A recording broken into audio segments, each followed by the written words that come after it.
what happened with the Randy Fine is exactly what I said. He would win but underperform. And that's what happened. President won that by 30 points in 24. I won it by 35 plus points in 2022. Fine is out there saying he won by the same margin I did. That is a total lie. I won by more than twice that he did in 2022 in that district. And so what happened there? The media is saying, oh, you know, Republicans had to spend money, and they did. They spent millions and millions of dollars. In 24, not 1 cent had to be spent in outside money in this district. Because, well, I don't know if this, are we actually in that district? I know he's got part of Marion, so it's a little over there. And so the fact that money had to be spent, you know, that's not a good thing. This should have been a going away. And what happened was, and so the media is trying to say, oh, see, it shows, I think the Wall Street Journal said something about this is like an anti-MAGA backlash. I don't think that's true at all for this district. I think you have a candidate in Randy Fine who, one, he's a squish, okay? He supported restrictions on Second Amendment rights back in 2018. He tried to defeat my immigration proposal to help President Trump enforce immigration laws, and he tried to enact a de facto make Florida a de facto sanctuary state. So when people see that, our base voters don't get excited about that. You're not giving them a reason to go out and vote. And he's also, just the way he conducts himself, is somebody, he repels people. He's repelled people in the legislature. He's repelled, they wanted to get him out of the legislature, so they asked me to put him up for Florida Atlantic president, and I did, and the whole board would have resigned rather than make him president. And so now he's going to be in Congress. I mean, like, you know, it is what it is.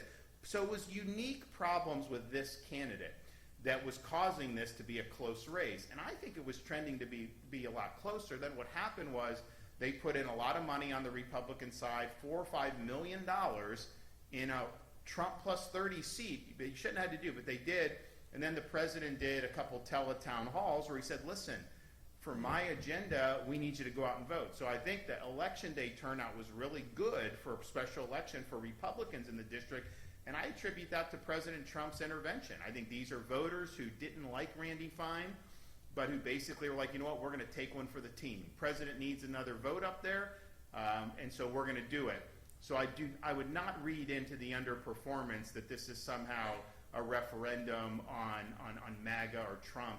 I think it was a unique issue with this particular candidate. You know, the Democrats groups didn't spend any money. It was this one candidate raised money through Act Blue, but a lot of that is basically a fraud. It's a scam. And so how much money he spent, he probably spent a few million, but they spent more than that for Fine. So I just view it as it's an underperformance.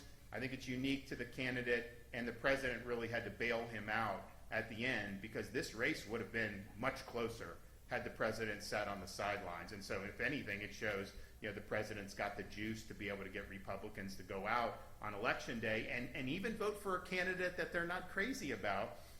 You know, this guy, I mean, he lives like 150 miles away from the district. It's just an odd fit on that. But I do think that it was, there were unique circumstances in that CD6 race. So when people are trying to spin that to fit their agenda, I don't think you can. I think it was more of a local thing. I mean, this is a guy who's he lived 150 miles from the district. They say, well, how do you know local issues? He said, there are no local issues in the district. Well, I can tell you, just as governor, you go around the state, there are local issues for sure that you got to contend with. Yes.